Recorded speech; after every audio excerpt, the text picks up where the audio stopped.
जी, doctor साहब ये जो पत्थर आप हाथ में लिए हुए हैं, इस पत्थर के बारे में बुंदेलखंड की धरती से जो चीज़ें प्रकृति के द्वारा प्रदत्त हैं या पत्थरों का जो राग है वहाँ पर पहाड़, ज़मीन के अंदर हैं, ज़मीन के बाहर, उस पर आप लोग शोध कर रहे हैं और आपके शोध को केंद्र सरकार ने मान्यता दी है।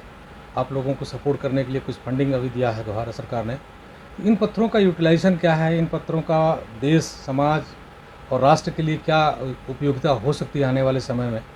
ये भी बहुत बड़ी एक गहरी बात होगी। तो इस पर बिल्कुल। थोड़ा-सा बता दें विस्तृत तौर से।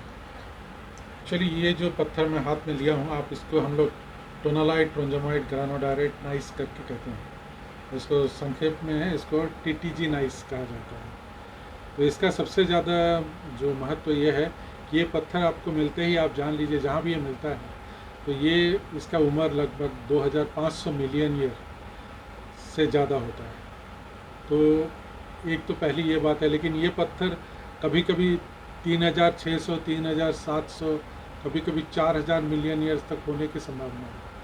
तो हम लोग को ज़्यादातर बुंदेलखंड में अभी तक जो मिले हैं पत्थर, जो हम लोग अभी तक प्रकाशित कर चुके हैं शोध करके, वो 3600 मिलियन ईयर तक का मिल चुका है पत्थर।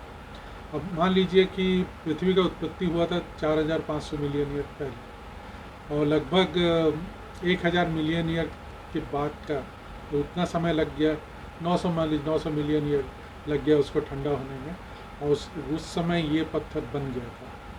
तो ये पत्थर, एक तो इसका जो, जैसे आप कह रहे हैं कि इसका महत्व क्या है, देखिए कई सारे बात ऐसे होते हैं कि जो आपका इकोनॉमिक इम्पोर्टेंस से अलग होता है, ये साइंटिफिक इम्पोर्टेंस बहुत ज़्यादा है।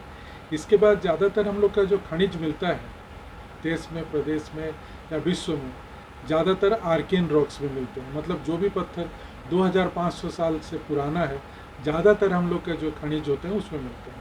तो ये पत्थर मिलना मतलब वहाँ का जो बाकी जो पत्थर हैं या बाकी जो आपके प्रोसेसेस है वहाँ पे, वो उस समय को दर्शाता है जिस समय की सबसे ज़्यादा खनिज का बनावट हुआ था हमारे पृथ्वी में। तो ये एक बहुत इम्पॉर्टेंट सिग्निफिकेंस है। इसके अलावा ये जो पत्थर बनता है, इसका बनने के लिए जो सबसे इम्पोर्टेंट जो प्रोसेस है, तो जिसको हम लोग सबडक्शन कहते हैं, मतलब पृथ्वी का एक हिस्सा दूसरे हिस्से के अंदर चला जाता है।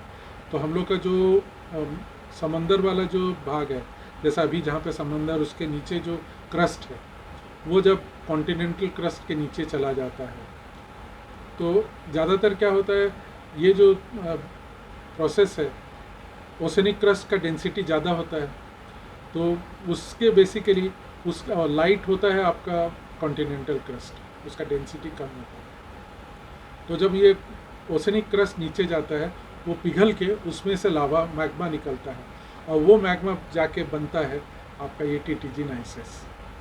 तो अभी ये प्रोसेस आपको अभी भी हो रहा है हमारे उसमें। आप देखें जो चाइना का जो पोर्शन है, जो हिमालय वाला, उसके नीचे भारत का जो भूभाग है, अंदर धीरे धीरे सबडक्ट हो रहा है।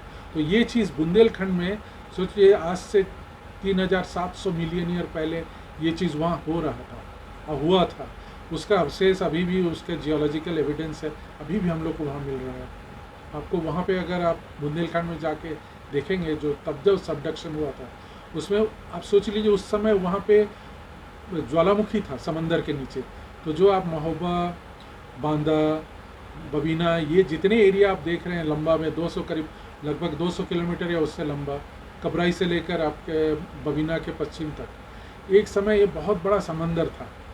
और जिस समय में बाद में जाके वहाँ पे लोहे का खनिज, गोल्ड, मोलिब्डेनाइट, ये सब बना, और उसी दौरान ये सबडक्शन हुआ, और जिससे कि ओशनिक क्रस्ट का, जो समंदर का वाला जो क्रस्ट था, उसका मेल्टिंग से ये टीटीजी रॉक बना। तो इसका बहुत ज़्यादा इम्पोर्टेंस है इस सब दृष्टि से।